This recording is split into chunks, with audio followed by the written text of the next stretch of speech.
On this episode of the podcast, I have with me Ganesh Datta. He is the co-founder and CTO at Cortex. We're going to be talking about engineering excellence. We're going to ask him to tell us what that means actually. How do you imprint that excellence within the culture and standards of what you do? We're going to be talking about product thinking, shared standards. And we're going to talk about how do you actually measure excellence and can you duplicate it? How are you going to go about duplicating this so that you can actually be consistent? Ganesh, thanks for being on the show. Thanks for taking the time. Thanks for having me. Absolutely. Before we start, tell everyone out there what Cortex does. Yeah, absolutely. So Cortex is an internal developer portal. We like to think about it as your foundation for engineering excellence.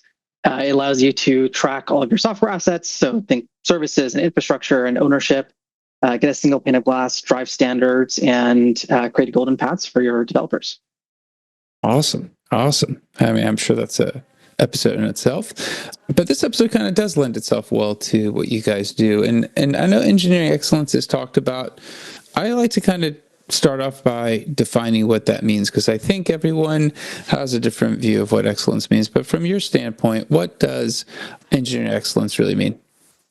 So I like to break it down in a couple different ways. So we'll take an analogy, start with an analogy of sales excellence. Sales excellence can mean different things for different organizations. In some organizations, it could mean being able to close really high dollar value contracts with the biggest enterprises. And in some organizations, it could mean we're closing lots of deals with very little overhead and very little cost. And so both those things are great examples of sales excellence, but they mean different things to different organizations. But the underlying principle here is it starts with business excellence. So as an organization, what are the things that we believe are indicators of business excellence, and how does that translate to that function? So if you apply the same lens to engineering, I like to think about it as like your business excellence, usually from an engineering perspective, tends to be we want to innovate more and move faster. We want to do so in a way that is less costly and or more efficient, or you want to do so in a way that is high quality and provides for a great customer experience. And over time, those goals may change, but like those can broadly be defined as business excellence outcomes that engineering teams can strive towards. And I turned that into then, okay, well, how do we achieve business excellence? You achieve business excellence through excellence in your function. And so for engineers, that's engineering excellence. And so I like to break down engineering excellence into kind of 4 different buckets. You have your standard like feature development stuff, like those are the actual things that move the needle for the business. But from an engineering excellence perspective, is like, are we doing all the things that we can to operate at the highest levels? Like, do we look at our engineering organization and say, hey, our engineering organization is a well-oiled machine? And so usually that's a combination of velocity, like are we moving as fast as we can? Are we doing so in an efficient way?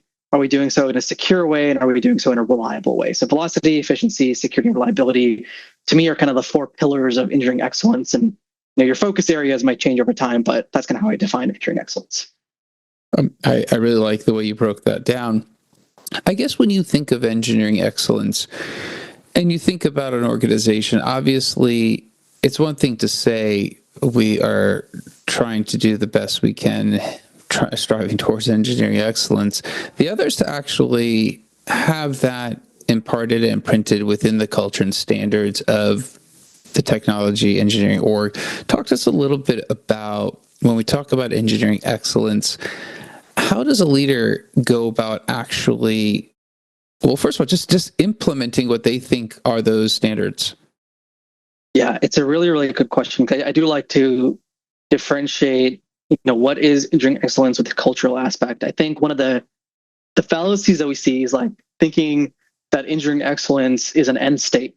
And I think if you view it that way, that is actually, you're setting yourself up for failure, because I actually think engineering excellence is the culture.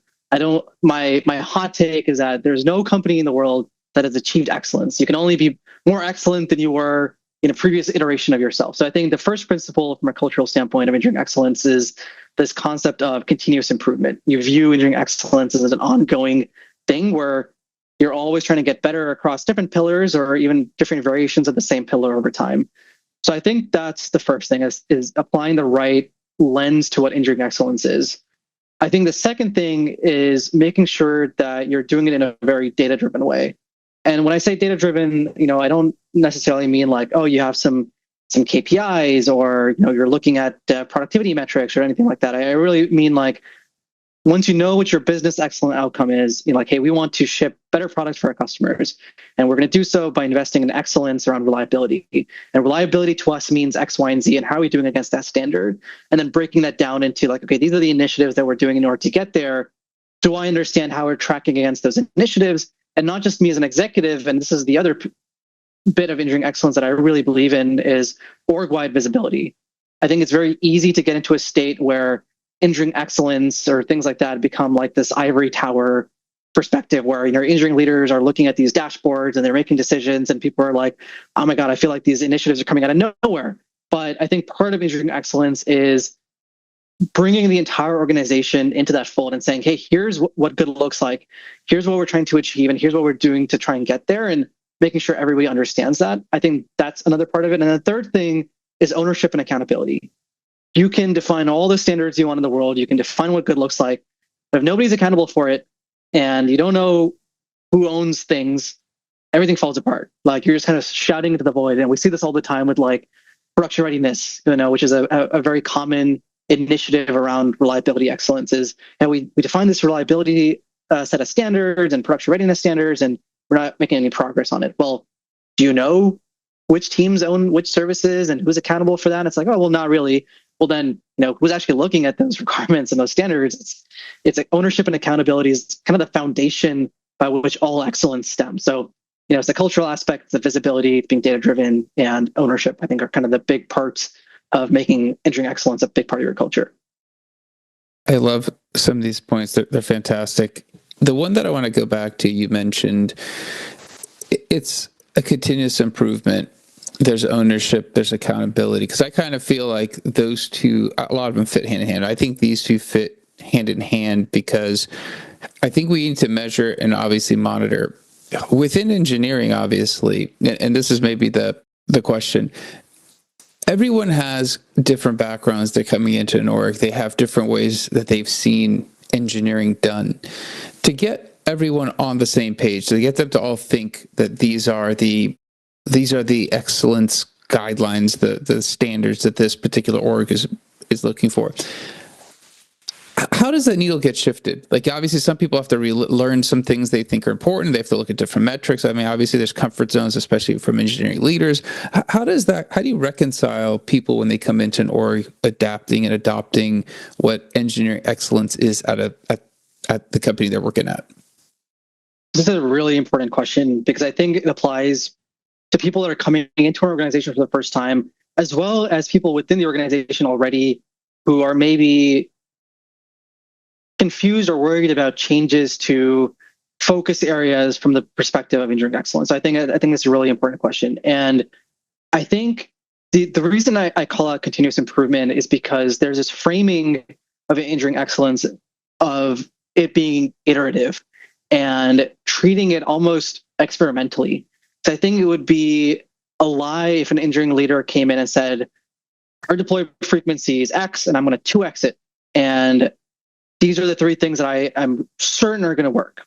They're lying to everyone, including themselves. I think it's more, we believe that deploy frequency is an important metric for us. So starting by, what is a KPI and why does it matter? Knowing that you're not going to move it. So let's say, take deploy frequency. We believe that deploy frequency is an important metric for us because it captures our ability to deliver quickly for our customers, higher confidence in our reliability, because that means people are shipping without a lack of confidence in delivery, and tooling being in a good spot that is allowing teams to move on their own pace.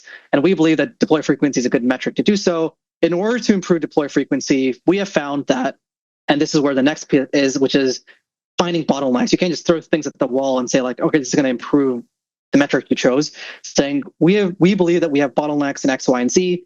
We determined that because we did surveys. We have kind of secondary metrics that are indicating bottlenecks in these areas. Like, for example, the amount of time that merged PRs are sitting in the main branch before going into production. And, we did a survey and people said they are not confident in why that's done. Or we found that the cycle time from an open of a PR to close is really high because our CI pipelines are really slow and we're not taking advantage of caching, whatever the reason might be. We found these bottlenecks to be true. And therefore, we believe that if we attack these bottlenecks in these 3 ways, we will see an improvement in deploy frequency. So now you've kind of framed it as, here's the business outcomes we care about. Here's why this metric captures that. Here are the bottlenecks that we found. Here's what we're going to try to make those things better. And I was like, okay, well, we can give that a try. And when you put it that way, it's also, okay, well, we understand what the trade-offs are. Like, these are the 3 things we could be trying. What are we going to try first? And why do we think that's the right thing?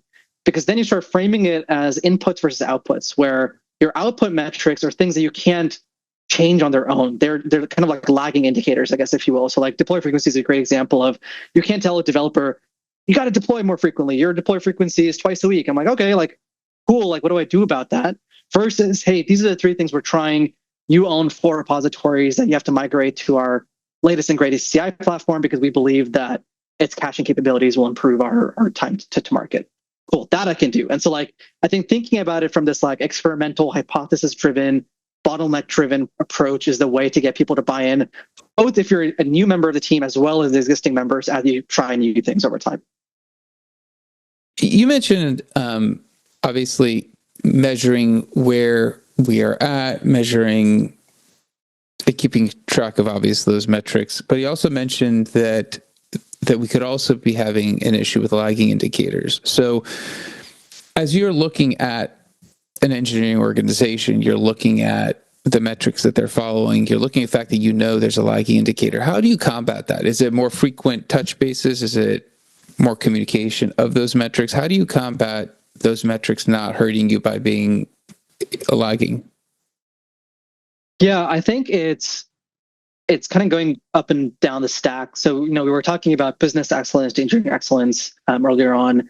This is something that we see in engineering organizations, regardless of engineering excellence, right? It's like, even if you're building new features and capabilities for the product, you want your developers to understand why they're building those things. Like, teams that understand the reason why they're building things are more likely to be motivated and enjoy the work they're doing and ship better software. And so like, that's why you see a lot of leaders spend time with their product counterparts, with their design counterparts, making sure that their teams understand the reasons why they're doing those things.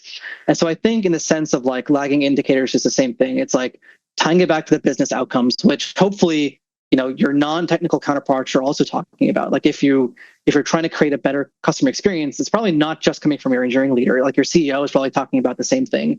So say, hey, here's how our work connects back to the organization's goals.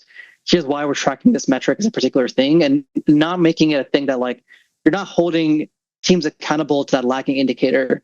You're holding your organization accountable to that lagging indicator, because as a whole, you need to move in that direction.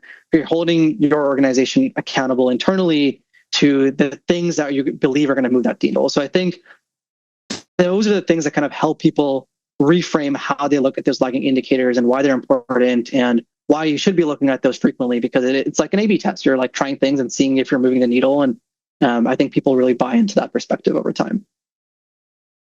When we're thinking about engineering excellence, does the complexity of the product matter? And the reason I'm asking is, you could be at a large, it could be at OpenAI working on their products. You're working on new stuff. You're building things that we're trying to optimize for certain things. Then you could be at a company where you're building something that is known, but they're looking to build that because that's the product they want to build.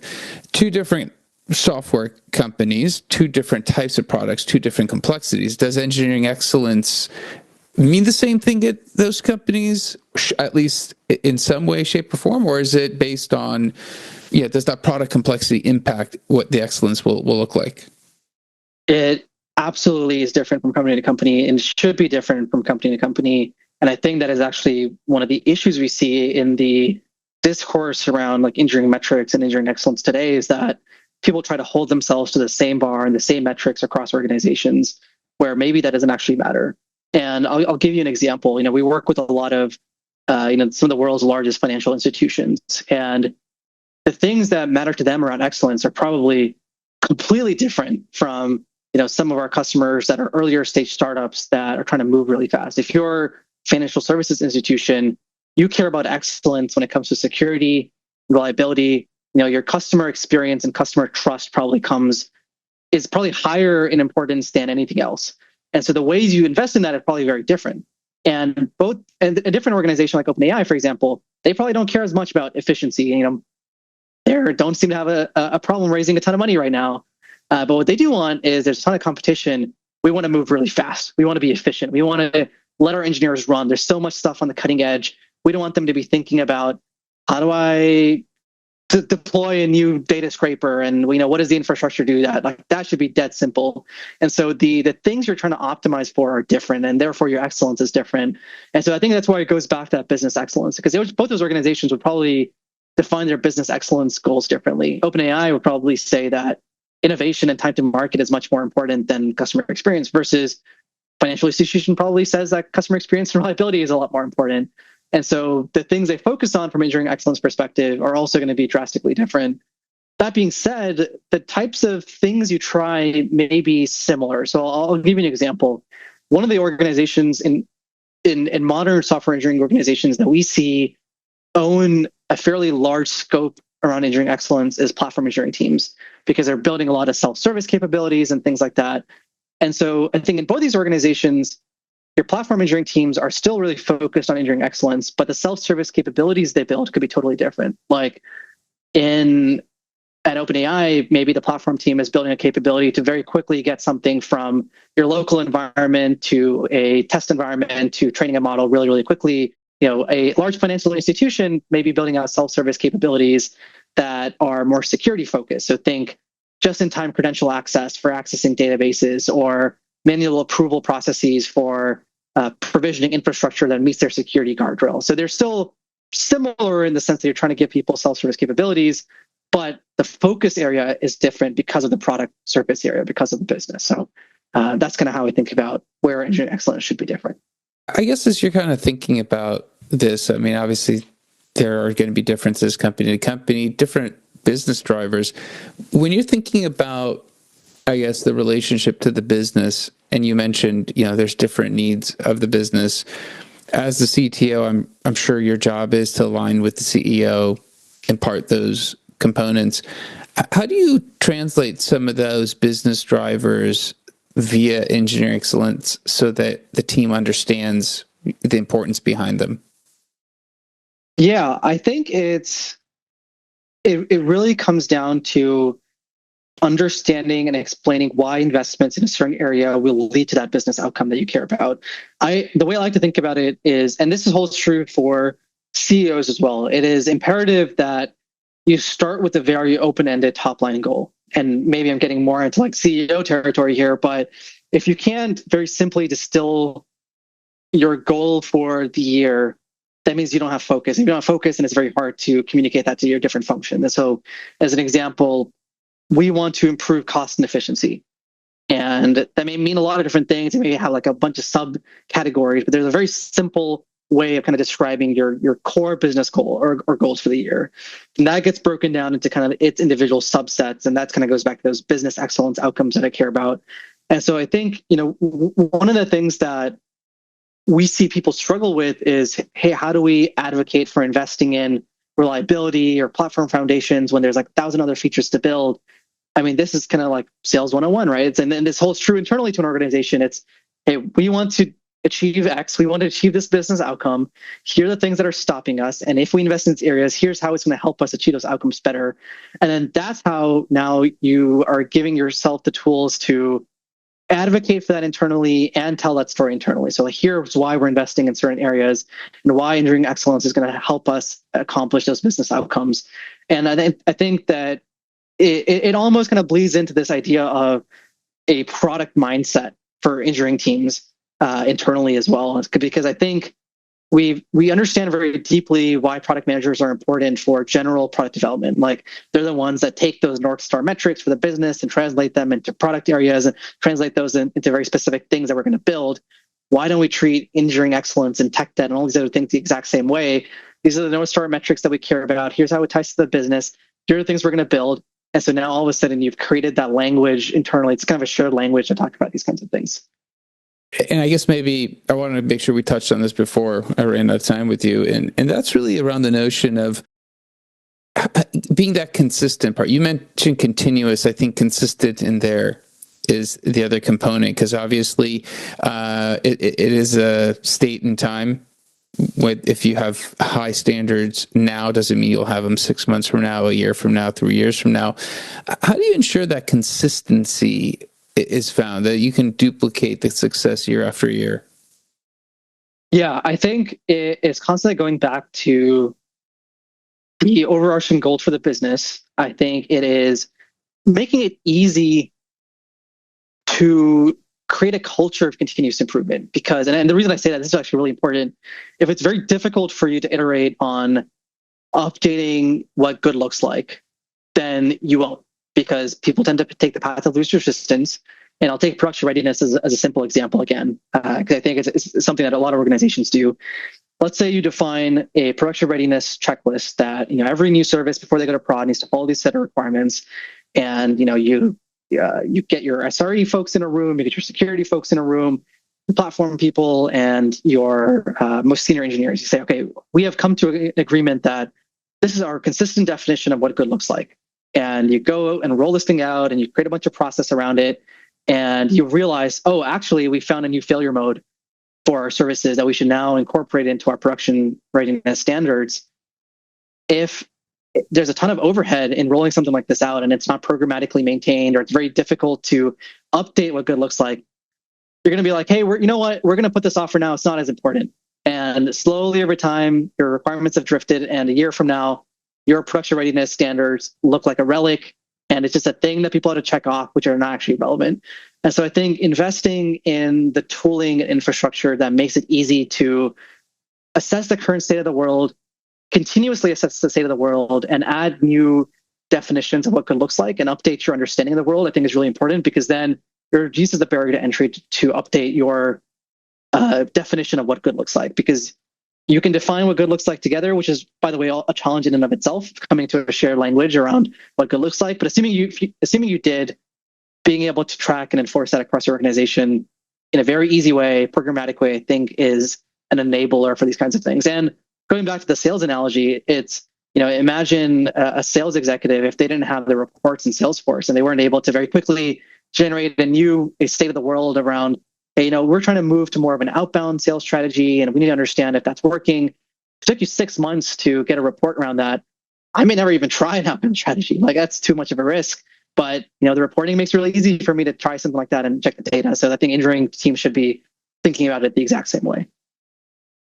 I appreciate all the insights. I mean, I think the topic, we could cover it for at least another hour or two, and we wouldn't exhaust it. And I'm sure we haven't covered all these areas to sufficient depth. And somebody might have a question that they'd want to follow up with you. Is there a good way of connecting with you, or maybe just asking you a follow-up to anything you said on the show? Yeah, absolutely. Feel free to add me on LinkedIn or shoot me an email, Ganesh@cortex.io. Okay, awesome. Ganesh, we will include some of those links into the show notes. Again, thanks for being on. Thanks for sharing. Thanks for having me. This was amazing. Absolutely. All right. That's it for this episode. Be back again. Different guest, different topic. Until then, two things. One, when we talk about engineering excellence, I think Ganesh went through a lot of different areas. I think especially focused on that continuous improvement component. We talked about shared standards, product thinking, went through various scenarios. I think Ganesh answered pretty much everything I threw at him. So I really appreciate his time in that. But please share this episode with somebody else that might find it interesting. I think it's great to share this type of content. So I appreciate anyone and everyone that does that.